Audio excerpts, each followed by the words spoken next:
to the SDG Warriors Podcast. I'm Simar Mohanty, the team lead and student coordinator at SDG Warriors, a team of passionate student change makers and STEMnists who are dedicated to achieving the United Nations Sustainable Development Goals by 2030, leveraging the power of STEM education and 21st century skills. Brought to you by us SDG Warriors, this podcast features inspiring stories of EDUheroes and STEM experts from around the world.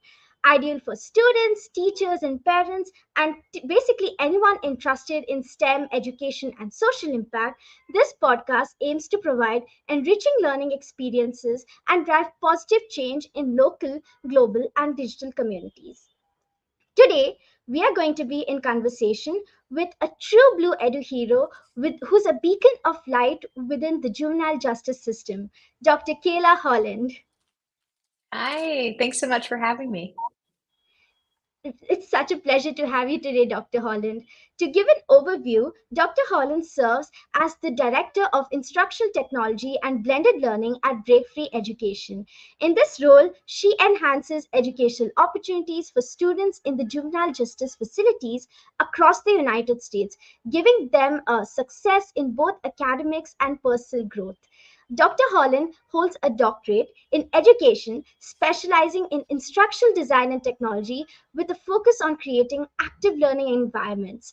Her dedication to educational innovation is reflected in her credentials as a Google Certified Innovator, trainer, and coach, as well as her role as a college professor and ISTE Community Leader. She was honored with the 20 to Watch Award by ISTE in 2022 and was named as a featured voice for ISTE in 2024. Dr. Holland is the author of Putting Out Fires, a framework for which is a book which provides practical strategies for educators addressing everyday challenges. Dr. Holland, it's an absolute honor to have you on our podcast today. Oh, thanks so much, Samar. I really appreciate this opportunity. I'm really looking forward to our conversation. Samesies.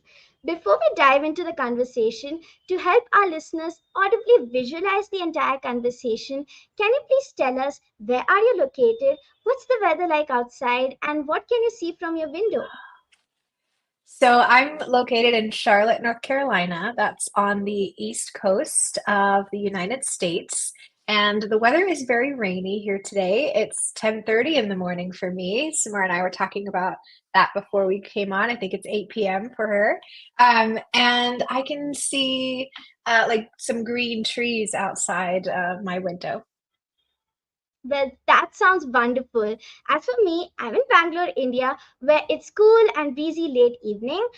Here too, we have the monsoon season going on, and the monsoon rains have cast a refreshing chill in the air.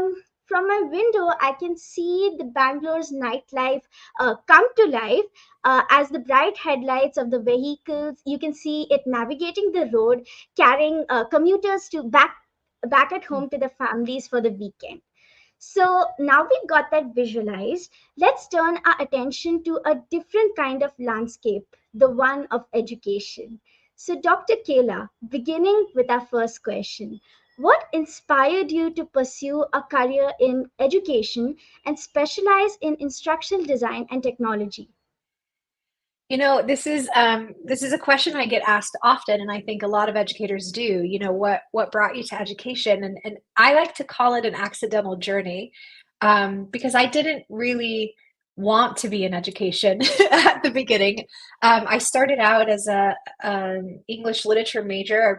I loved reading. I loved diving into, history and just all those kinds of things. And I don't know what I wanted to do with that, but I actually made the statement, I don't want to be a teacher. And then, life happens, and one thing led to another, and I started teaching. And it was that original first year that I thought, wow, like I really do love this. And I think especially the instructional design and technology part. I started as a 10th grade English teacher because my background was in English literature. So I started as a 10th grade English teacher. And I was very young when I started, and just started adding some interesting technology to my classroom to make it more fun, for my 10th grade students and a little less boring. And the technology director came by and said, hey, I think what you're doing is kind of cool. Would you want to show some of the other teachers in the school what you're doing? And I said, sure. And I did. I started showing people, and I really realized that was my passion. I loved training adults. I loved working with kids. I loved teaching, but I really loved helping educators become superstars in their classroom. And so that's kind of how my accidental journey began. It really was an accident. It was kind of like, hey, you're doing something cool. Do you want to show someone? And I showed them and thought, man, I really love this.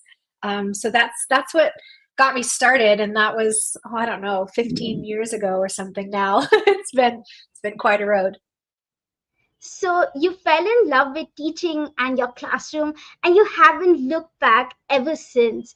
It was incredible to hear your journey from doing your major in English to then teaching the 10th graders and integrating technology to make learning fun and interesting for them. And today, that has led you to do such impactful work. I can only imagine the passion and dedication it takes to work with young people, especially those who are underserved and facing such challenges. And this brings me to my next question. Dr. Kayla, can you please share any personal experiences or moments that ignited your passion for working with young people in the justice system?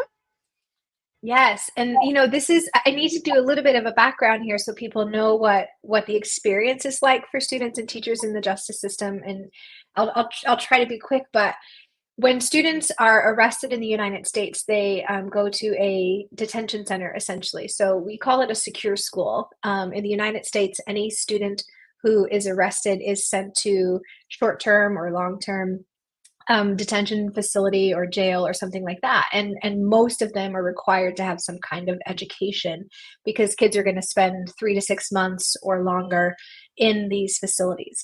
And these facilities are full of chaos, right? It's multiple grade levels in one classroom. It's a residential facility. It could be a very traumatic experience for students. And honestly, Samar, when I first started working with BreakFree, I had never been in a facility. And I didn't really know much about the juvenile justice system. I had been working in Haiti and had been living and working there for a couple of years, working mainly coming back and forth, living short periods at a time.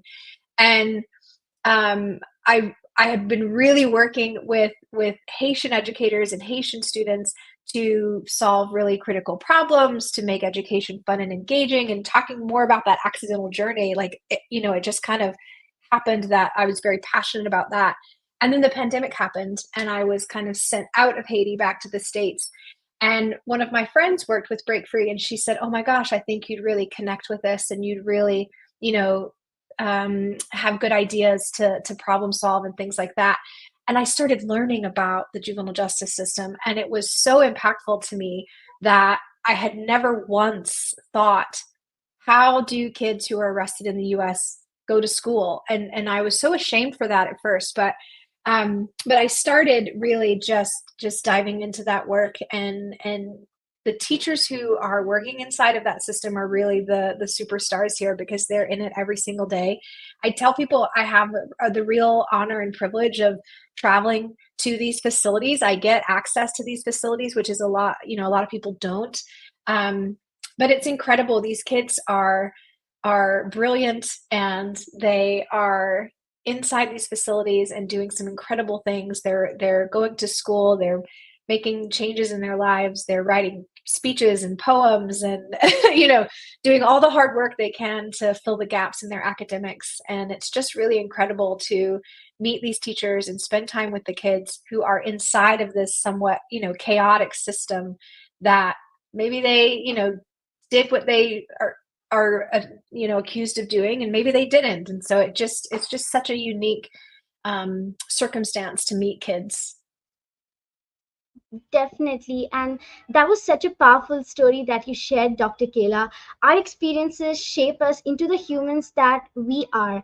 Education is a fundamental right for all, whether you are in a detention center or whether you are in a classroom. And like you described, Dr. Holland, your personal connection with this issue is driving your work. it makes me wonder how you build that initial trust and connections with those students who have had such difficult and traumatic experiences. So, Dr. Kayla, building trust with young people in the justice system can get really complex, especially with respect to their personal experiences and perspectives. So, how do you approach establishing meaningful connections with them? Yeah, that's a tough question because for me personally, I'm not seeing a specific student every single day. I might see them every day for a week while I'm there. And then, I might see them again later if I come back to the facility. So I have to build trust with them very quickly. And when I do that, I really do that by coming in and just bringing in a lot of interesting things into the classroom. Right? So that means, like, most recently, I've been doing virtual reality. So I've been coming into the facility and bringing virtual reality devices in so we can have this really fun, engaging moment for learning academics and all those things.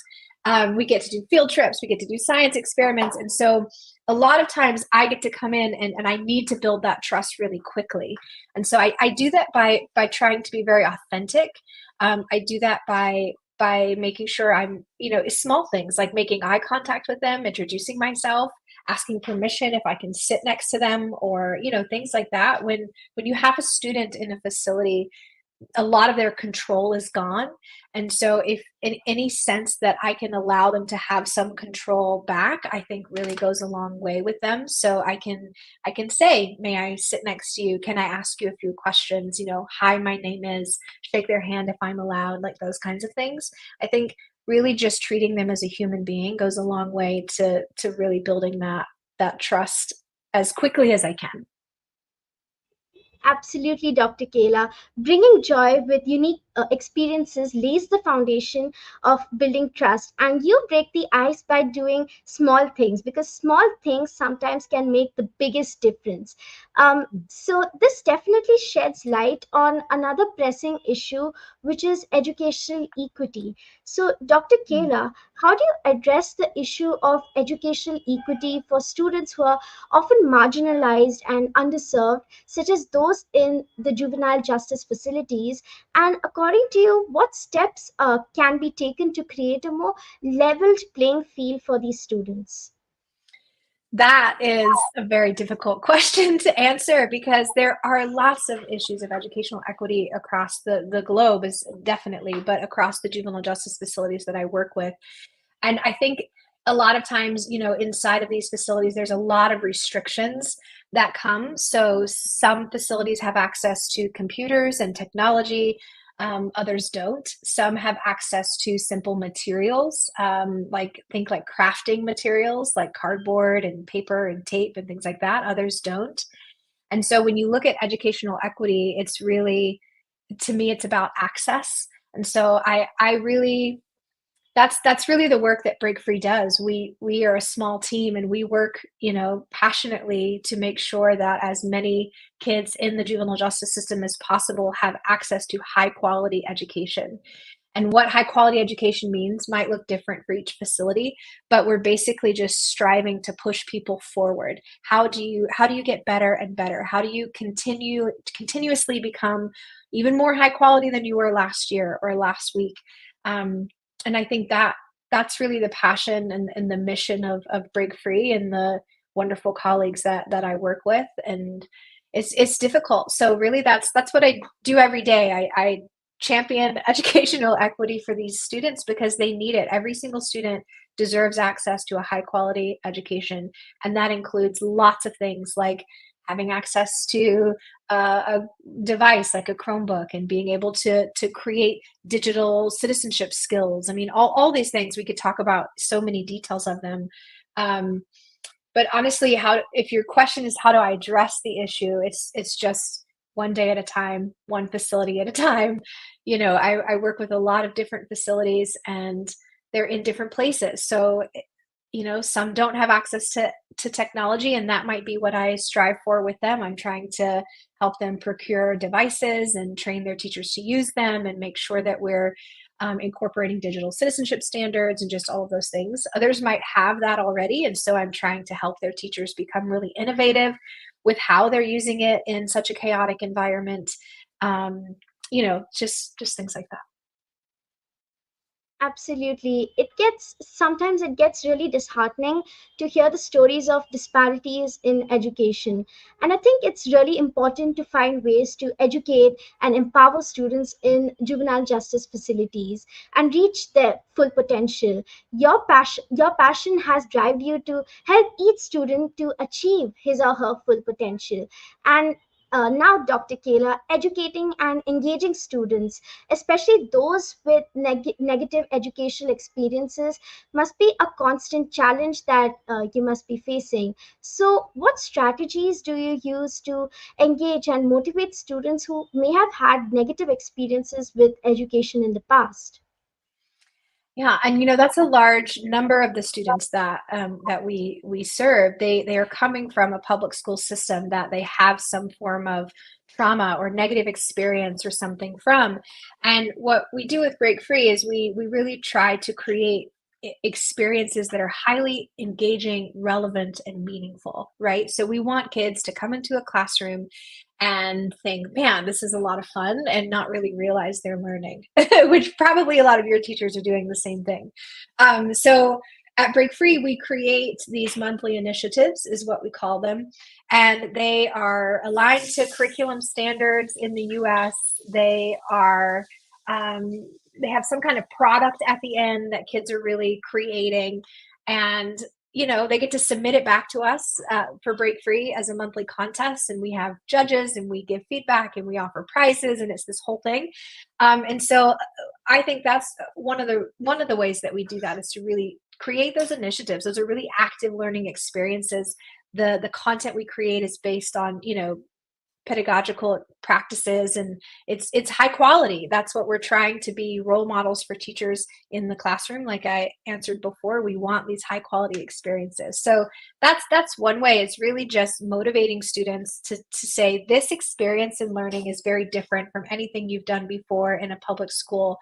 We also help work with teachers on how to create those relationships with kids, because you want a student to come into your classroom and not feel that sense of trepidation or past trauma or negative experiences from a different school. You want them to feel like they are valued. You want them to feel like they belong. And so we do a lot of trainings around, how do you work with students to meet them at their level? And that could be an academic level, so math, reading. Traditionally, our students come into these facilities and they have really low reading levels. They struggle with math. They might be a couple of grade levels behind what their age, might be. So yeah, we just really try to meet them where they are and offer these incredible experiences, hopefully that they enjoy and they can create real world products from, and learn while not realizing they're learning. That's the trick. Engaging relevant and meaningful experiences to facilitate active learning, to motivate the students while ensuring that you meet them at the educational level. Thank you so much for articulating that so beautifully, Dr. Kayla. Successfully engaging and motivating students with challenging backgrounds requires a deep understanding of students' unique perspectives and needs. While effective methods and strengths are important for rebuilding the trust and creating a love for learning, it's also equally important to consider the delicate balance between academic expectations and the student's emotional well being or mental health. Which brings me to our next question. Dr. Kayla, how do you balance maintaining academic rigor with addressing the unique emotional and psychological needs of your students? Yeah, that's really tricky because like I've shared, it's some students are coming in and they may be 17 years old, but they haven't been to school in a year or more, and so their credits, like in the US, we have a credit-based system, so their credits mark them as ninth grade when maybe they should really be 11th grade. So that's 2 years behind. So when you're talking about maintaining academic rigor, that's very difficult for students. So, an easy trick is to not group students in your class by their grade level, right? Because you don't want a 17-year-old to every time you say, okay, every ninth grader do this, he's going to instantly feel like, oh, I shouldn't be ninth grade. I should be older. And that's that mental, that mindset all of a sudden is going to flip for him in that minute and make it difficult for him to continue, learning that day. But there is a lot going on in a facility. Obviously, these kids are these are residential facilities. It's a jail, so they're living in a 10-by-6 cell, and they're told when to eat. They're told when to shower. They're told, they've lost a lot of control, and so that emotional and psychological need is very high. And I think teachers working daily in this space have to balance that. When do we take a moment to deal with what's happening, and when do we just push forward because we really need to continue learning with the academics? And there's a lot of that. I think a lot of our the facilities that I work with are using restorative practices, which has been really helpful, and that really helps kids learn how to manage their emotions. And I think everybody, even myself, I need to learn how to manage my emotions, right? But I don't know that even as an adult, I've never been taught how to deal with emotions like anger, extreme sadness. Nobody's really taught how to do that. And these students, have a lot of anger for a lot of value, for a lot of reasons that have value. And so I think really, these teachers are coming in using restorative practices. They're again bringing value to a student. They're making sure they're feeling acknowledged. They're making sure they know they belong, that their opinions have value, and they're recognizing their feelings. They're teaching them how to handle those feelings, and then they're saying, okay, now that we have you to a good place, let's really do some great learning with high academic rigor, and help you on that front. Right. So competency-based learning so that students can work on mastering academics and skills instead of segregating them grade-wise. And also restorative practices so that they can learn how to manage their emotions. And this is something that not only students in JJ facilities should be doing, but also That's right. we in normal classrooms, where we are supposed, Yeah. so that we can learn how to manage our own emotions, so that when we grow up, we don't have to face any problems in terms of managing our anger or sadness. While That's academic, right.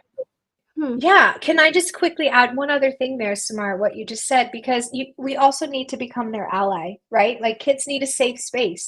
Even you, when you go to school, I'm sure you have a teacher that you really feel comfortable in their classroom, right? And that's kind of a safe space for you. And so the kids, when they come to these classes, we want them to feel like they're in a safe space where they might have the freedom to say what they need to say or be a little angry in the moment, and they know the teacher's not going to react harshly to them. So really becoming the student's ally and creating that safe space for them could really go a long way too. absolutely, being an ally for students can mean so much to us. And definitely, we as students, we prefer to go to those teachers to clarify our doubts and let's say ask any sort of questions that we have in our minds, who Yeah. are a bit more approachable. And over here, I'd also like to bring up the issue of labeling, because we see that Mm, many teachers are there who label students in classrooms. You have the ones who are super studious, who are the Einsteins, who are the geniuses, and you have the ones who are struggling, who are let's say not bright. They are labeled as stupid and dumb, and whenever they raise their hands to ask a simple question just to clarify what concept they are learning, that label hangs on their head, looms over their head, and their student voice gets shut down, and they'll never be able to ask a question again. And I think that's that's right. a crucial problem that schools need to address at the earliest. Yeah, I totally agree. Right. So, while academic rigor is undeniably important, we must also recognize the complex challenges that individuals have faced throughout their lives. This leads us to the question of broader societal perceptions about Mm. these young people involved in justice systems.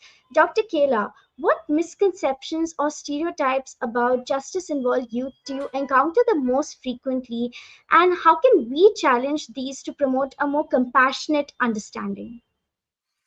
That's exactly, I mean, we could just keep talking about labels here because a lot of our students are labeled, right? And you gave some great labels, Samar, but students I work with are labeled criminals, they're labeled murderers, they're labeled troubled, bad kids. There's all these terrible labels that teachers actually use for them. And labels are such an interesting thing because even if you never say the label to the student out loud, you're thinking the label in your head. It's that unconscious bias that is present. And so even if you're thinking that in your head, how you react to that student and how you interact with that student is going to be different based off the label that you're assigning to them in your head, even if you never utter that label out loud, right?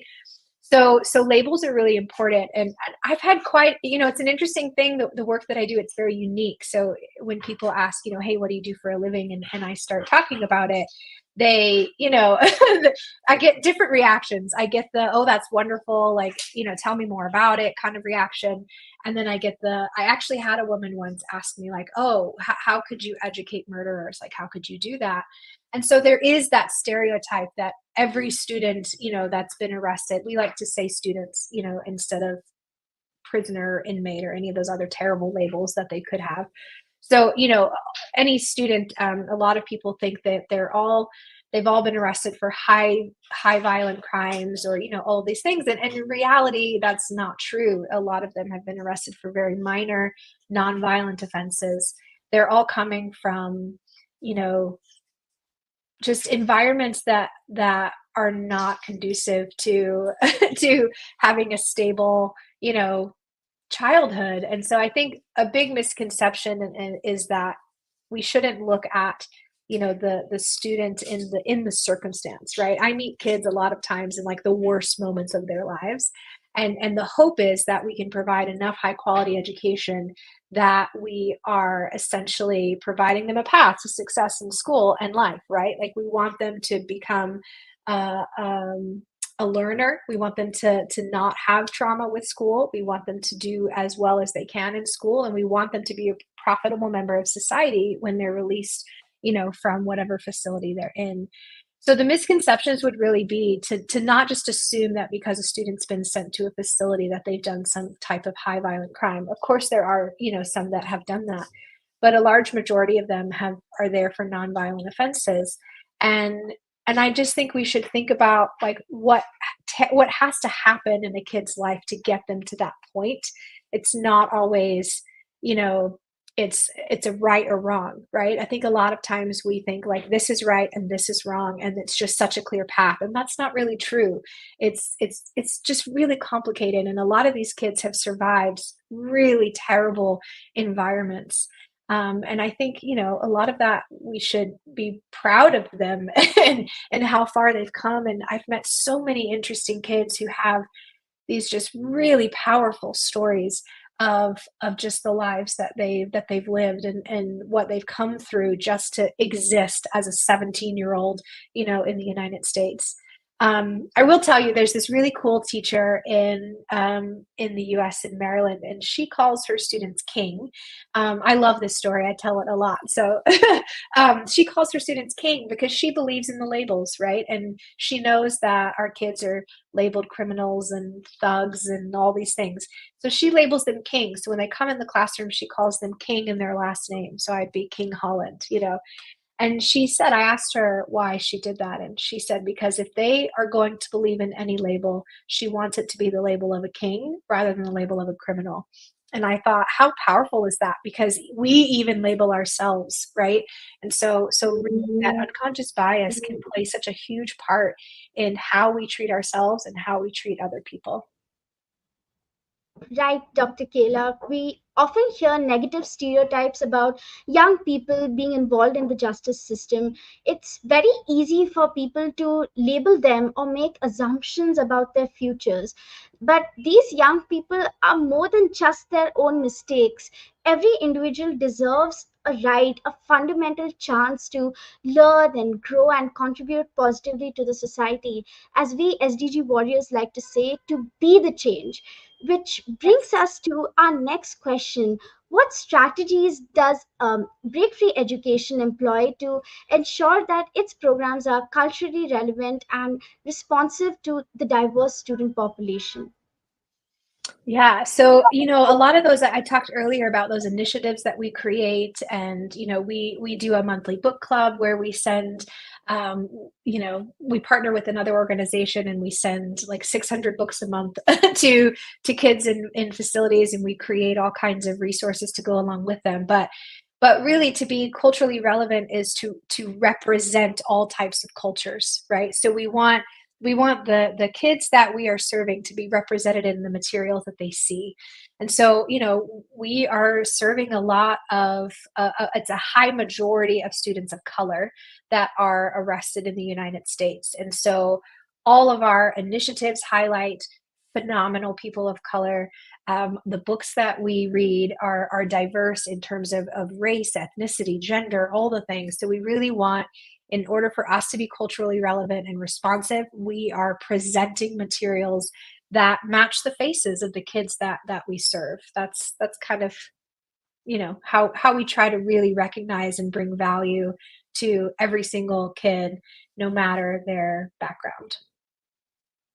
So it's awesome to hear that Breakthrough Education works hard to make sure that it programs connect with the students. Seeing people like themselves through the books can establish a connection of relatability, so that students can actually, I would say, learn all the material and absorb it like a sponge. But we also think that it's really important to hear directly from young people to know that who are actually going through the system, because as we all know, student voice and experiences are invaluable in shaping better systems. So Dr. Kayla, we were curious to know, how can these voices and experiences of incarcerated youth be incorporated into the development of educational programs? This is such a great question, and such a powerful one for you as a student to be asking, because I think this is what really needs to happen in our world. A lot of the juvenile justice system, it needs to change. I mean, it's such a terrible system, and it's just, there's a lot of policies that need to be changed, and there's so much that needs to be done. But there's little things that can happen too that can make a really big difference. And so here in the United States, we there's this phrase called the school to prison pipeline, and it's really true. It's, a lot of the students that end up in the juvenile justice system start in a public school. They have behavior issues in the public school. The teachers don't know how to handle them necessarily, or get tired of handling them, and so they get sent to, an alternative school.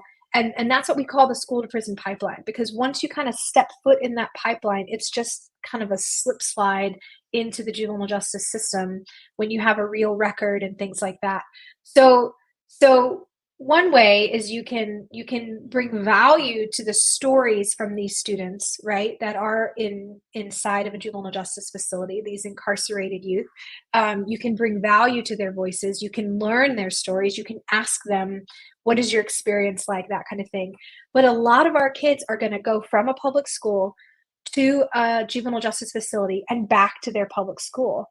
And I had a kid tell me once that when he returned back to his public school, he was searched like 17 times on his first day back. Like, his physical body was searched for whatever, it was.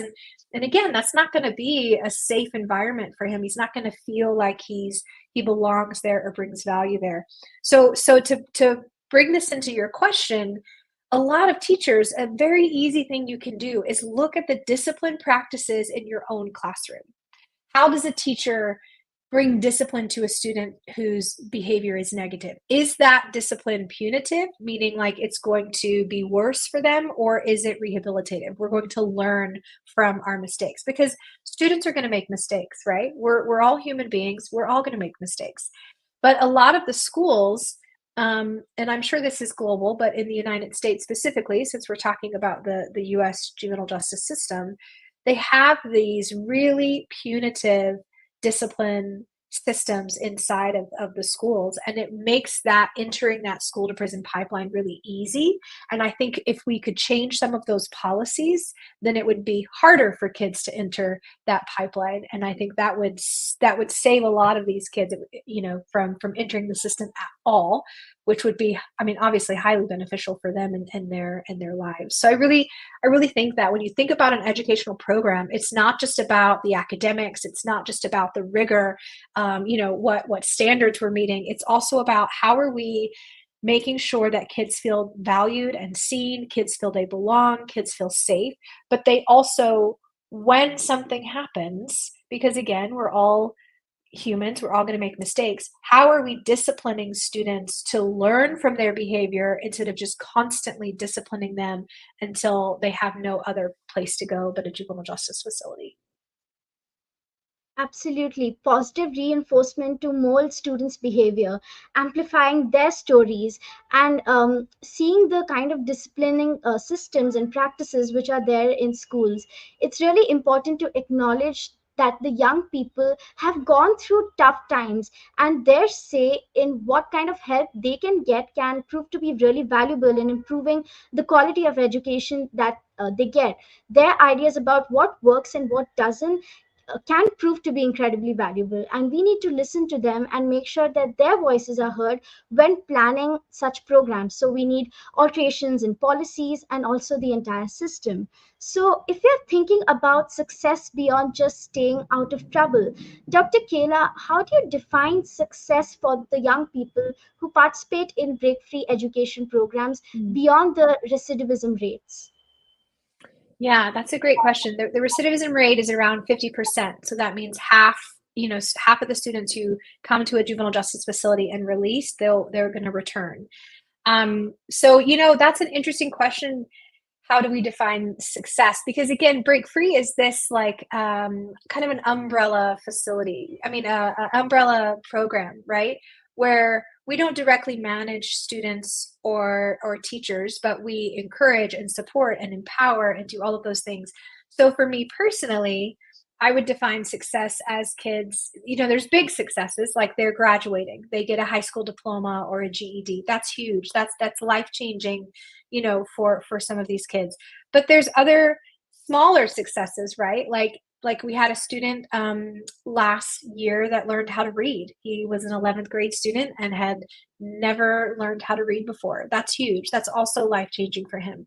We have students who realize people value them in the world, right? They realize that their voice matters. They realize that their opinion matters, and they can bring value to a conversation. Students make better choices. I mean, there's all kinds of big successes and small successes, but any student, and even a tiny little, like, I had fun today in class because you have to come to class in a facility, and we create these programs that we hope are meaningful and relevant and engaging and all the things. And so if they had fun and they create some incredible product and we can connect that to an authentic audience and they win a prize, I mean, those are successes in my mind too. Right. So while it's important to see if these kids are staying out of trouble, there's so much more to the story than just that. You have the big successes where students are graduating. You have other big successes, like when students are learning to read after a long time. That's a big win for them, for their families. And it's so much more like finding their own passion, building their confidence, and becoming the best versions of themselves.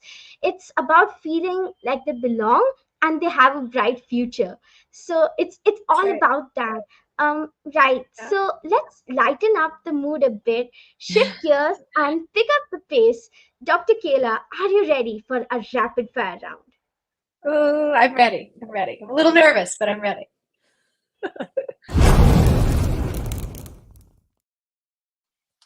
Right. Dr. Kayla, you've written a book, Putting Out Fires, a framework for solving problems in your classroom and school. Imagine if you could save only one book from a burning library, which would it be, and why would it burn so brightly in your memory? Mm. Oh my gosh, this is such such a good question. Um, okay, so I told you, I love to read. I started out as an English literature major, so I there's so many, and to just pick one is just almost impossible. But I'll just throw one name out there. But I would pick Kate Chopin's The Awakening, because of its personal significance to me. There's this it's a novel essentially about female empowerment, right? And there's this quote in the book that says something like the bird that would soar above tradition, the level plane of tradition and prejudice, must have strong wings. And when I read that early on in my kind of early, like late teenage, early college life, I thought, wow, like this is such an interesting book where we are ingrained with so many traditions for all of our cultures, right? No matter what your culture is, there are traditions. There are good traditions that you should value, and there are some traditions we should probably change along the way, mindsets, things like that. And reading that book for me really changed my mindset in a lot of ways. And so that one is very personal to me. It's one of my favorites. So that's what I would choose. Right. As a STEMness, The Awakening is definitely a big book recommendation, not only for me, but all the STEMness and all the listeners out there. And it's definitely on my reading list now. Moving on to my next rapid fire question. We know you love listening to live music.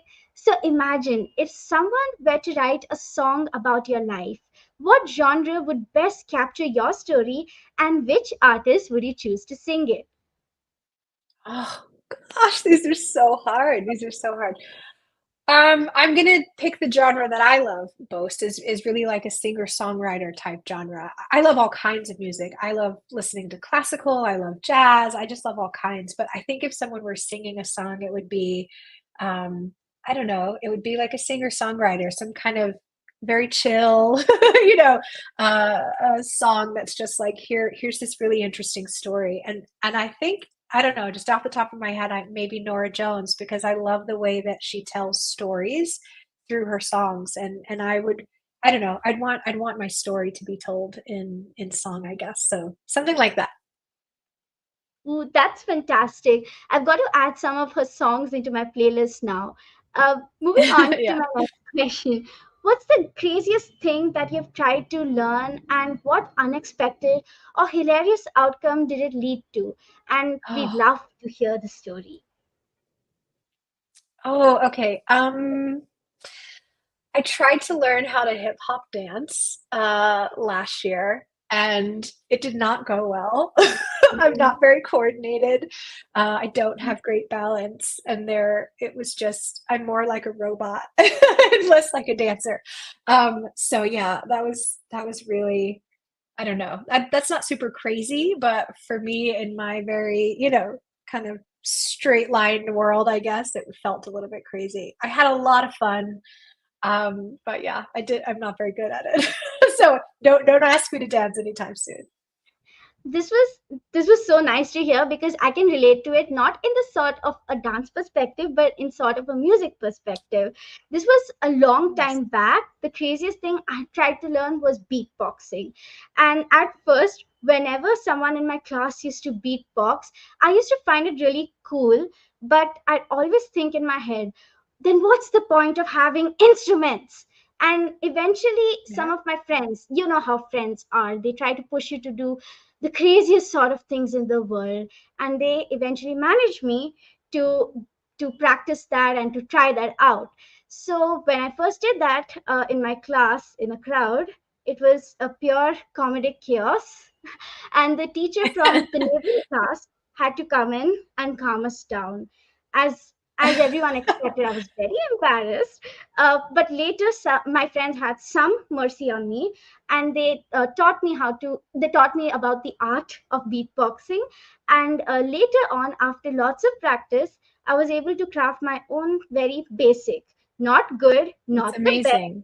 a tiny bit better than before Yeah. basic beat to a rap by my classmate, which the entire class kind of jammed to. I think they were just doing that so that I don't feel bad, I don't feel embarrassed, but that Yeah. remained my biggest flex for some time back then.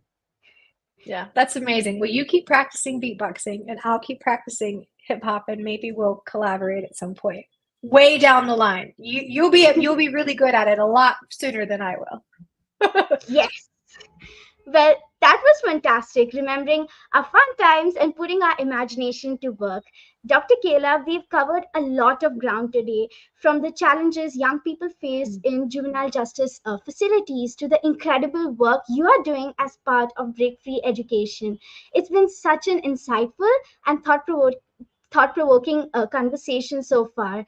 As we come to the end of this episode, let's wrap up all the learnings and takeaways in our last segment, the Inspire segment.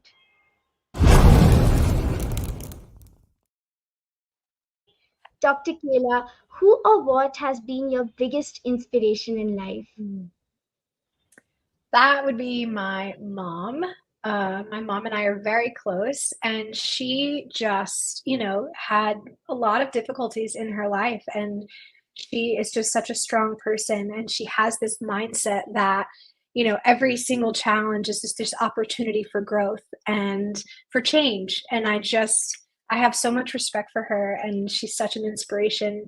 She is the reason I have the book Putting Out Fires. The whole book is about how do you see really big challenges as opportunities, and I'm able to do that because I grew up with her as my mom, who literally did that for me from the time I was a child. So she's definitely my biggest inspiration. I think moms are biggest inspirations for everybody. Believe Yeah, me, everybody that we've had on our podcast, most of them had their moms as their inspirations, and that just reminds us that what big of yeah, an impact it has on shaping us as human beings. And like you mentioned, seeing challenges as opportunities. That's a that's big right. takeaway for our audience as well today. Dr. Yeah. Kayla, what words of inspiration were given to you that you would like to pass along to others? I would like to say Maya Angelou's quote, when you know better, do better. Because I said at the beginning that I didn't really know or think about how kids in the juvenile justice system learned, but when I knew what was happening, I realized we needed to do better. So we can't live in shame of what we didn't know before, right? We can't stick in the moment of like, I didn't know this was happening, and now that I know, I need to do better. If we know something is wrong and we don't do anything, that's a problem. But if we know something and we try to do better, we try to change it for the better, that's okay. So there's no shame in I didn't know before. So that's one of my favorite quotes, when you know better, do better. So that would be the inspiration I'd pass along to other people. Definitely another gem for our audience today. When you know better, do better. Well, Dr. Kayla, our last question for the day. Could you give us all a call to action? What can we, children and young people, do to make the world a better place? Mm, I love this question. And I think honestly, it's not difficult to make the world a better place. It could be really easy because it's a lot of it's big actions, but it's these tiny little actions too. And what you can do is just keep an open mind, and you can stay curious, right? Ask lots of questions and learn about other people and be open-minded to other people's traditions and cultures and values, and don't constantly put your own values at the top, right? But like welcome in other people. And be kind. We need a world that's kind. I think I think we've lost kindness in our world. So stay curious, asking lots of questions, be kind to others, and keep an open mind. And I think you guys and your generation will be making a much better place for the rest of us. Love, love, love this.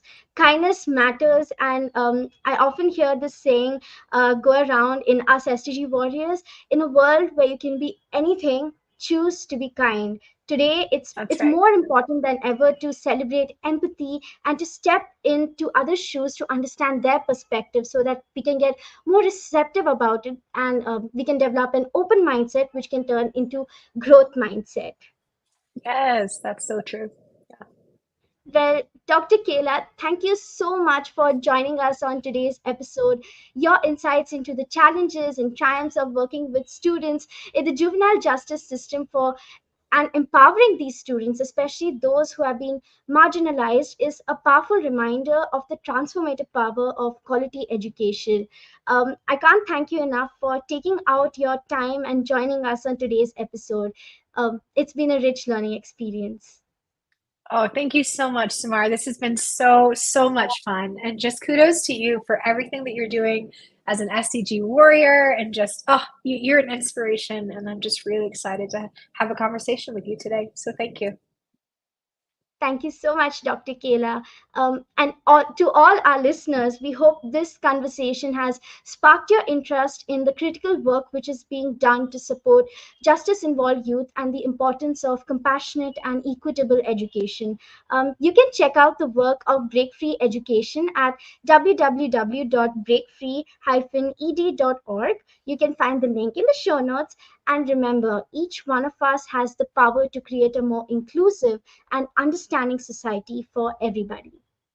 To deepen your knowledge of everything STEM, sustainability, and education, subscribe to the SDG Warriors podcast for in depth conversations and discussions with leading experts just like Dr. Kayla, who are shaping a better world one action at a time. If you love this episode, help others find it by leaving a review and sharing it with your friends, family, and teachers. Stay curious and remember to be the change. Until next time, it's bye from the SDG Warriors.